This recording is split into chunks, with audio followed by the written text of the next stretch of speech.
I think being an NRS player is underratedly hard, and people don't know how hard it is to be an NRS player and stay on top when your game changes so much every 2 years.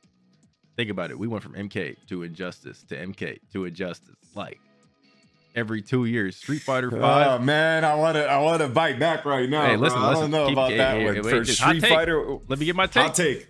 Go take your take. Okay, so MK, we've had 4 NRS games in the span of one of your games. You know what I'm saying? Mm-hmm. You know, imagine a Street Fighter player is like, man, I could be better. You got MKX, comes in MKX, and then they like get smoked, leave, and come back, and they're like, okay, now I'm ready to dedicate to MKX. It's like, sorry, buddy, we're on Injustice 2 now. You're gonna start over, learn again. Like MK1, there wasn't even a breaker in MK11. We had breaker in MK1 again. Like breaker wasn't even MK11. They had breakaway. It wasn't the same thing. We had way more defensive options in MK11 than MKX and 1 and Injustice 2 and MK11 had the most defensive options of any NRS game. Injustice 1 you couldn't even delay wake up in Injustice 1. Like there was no delay.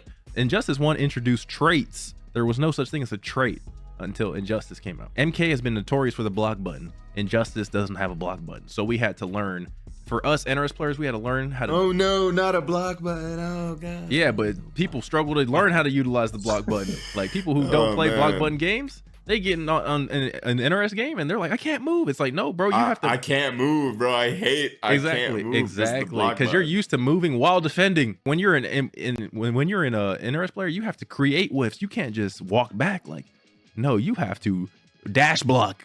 You have to. In order to make movement happen, movement is more skilled in NRS than it is in Street Fighter. Now, I can kind of get where Rewind is coming from, but first of all, talking about the movement is way harder in MK than it is in Street Fighter. That's debatable now. Some people might tell you can definitely understand, like, you know, with MK, people always talk about how sluggish it is, how turlish it is, like, it just feels like you're playing under weights. So trying to learn movement in a game like that just innately feels like restricting. Yes, you can see how difficult that is, but for the sake movement is harder because, you know, because of that in a game like Street Fighter where movement can kind of be the make or break of your gameplay as far as like footsies, neutral, and all this other stuff, which, you know, people talking about is going away now, but it's still there. And then, you know, people have different speeds and all that other stuff. It's debatable, but I can kind of see where he's coming from when he's saying like it's underratedly hard. First of all, when we talk about like the big three, you know, Tekken, Street Fighter, and MK, people don't give MK its total respect. Like, there's so many people right now who talk about like Sonic Fox, and, you know, he basically got like Mickey Mouse Evo titles because he's playing games that don't have like big player pools and stuff like that at tournaments. You know, he's basically just a big fish in a small pond. For the disrespect Sonic Fox, you're automatically disrespecting like the competition in MK.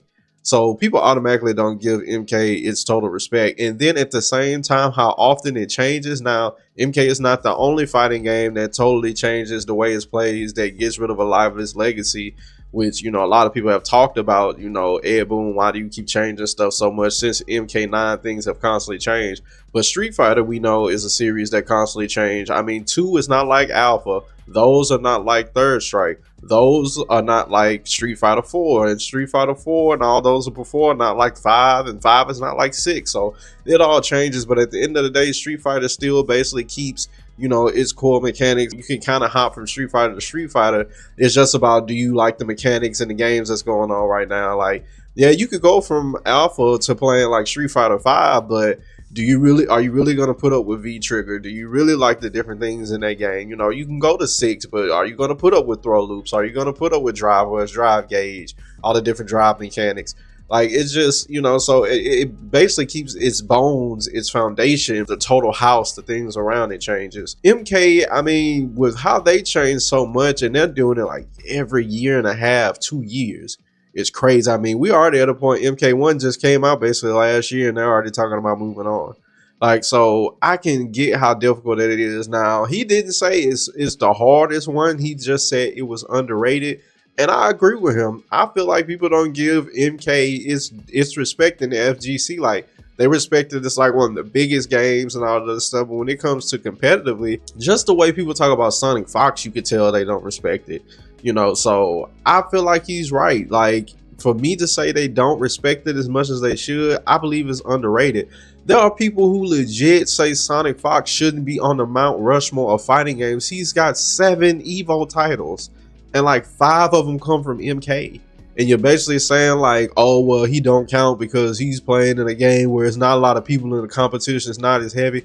What are you talking about? Oh, well, they don't have like a lot of international competition. What do you mean? These are still fighting game pros who dedicate all their time to play these games, and he's coming out on top all the time. What are you saying? Scorpion Prox isn't a good player? What are we saying? Rewind isn't a good player? What are we saying? Nicholas isn't a good player? What are we saying? Like, and he's beating them consistently. So y'all really don't put the respect on MK it deserves, honestly. Like, just the disrespect you show Sonic Fox, you don't put the respect on MK. And then I will say lately, MK doesn't get the coverage it deserves lately, but that's just because the game isn't doing as well.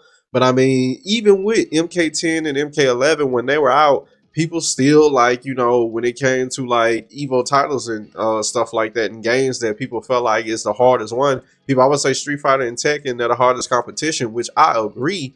But we can't just poo-poo MK like, you know, if Street Fighter and Tekken are like A tier, y'all make it seem like MK is like C tier or D tier. Like, that's not the case. At minimum, you're gonna put it at B tier. I feel like you could still put it in A. I feel like he's true. I feel like it's underrated. I feel like the difficulty of being an NRS Pro is underrated. I feel like Sonic Fox, I mean, and yes, he's been the most dominant, but there's still other players who are great at NetherRealm games. I feel like even those pros don't get the recognition they deserve. So yes, I mean, and how frequent it changes, how much it changes. In the past, they've had to go from, you know, different IPs. I mean, MK to Injustice, and they were still playing those. You know, MK1 has brought in so many different things, and he's laid out all the different stuff with it. I mean, I agree with him. It's underrated. So y'all let me know how y'all feel about it. And also, we have memberships open on this page just for those who want to support us even more. And we thank you for the support that we've already been getting for those who watch the videos.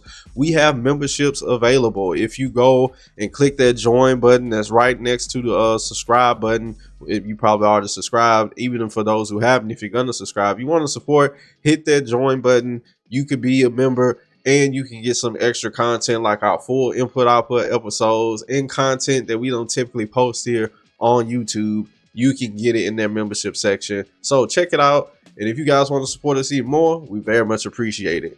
Peace out.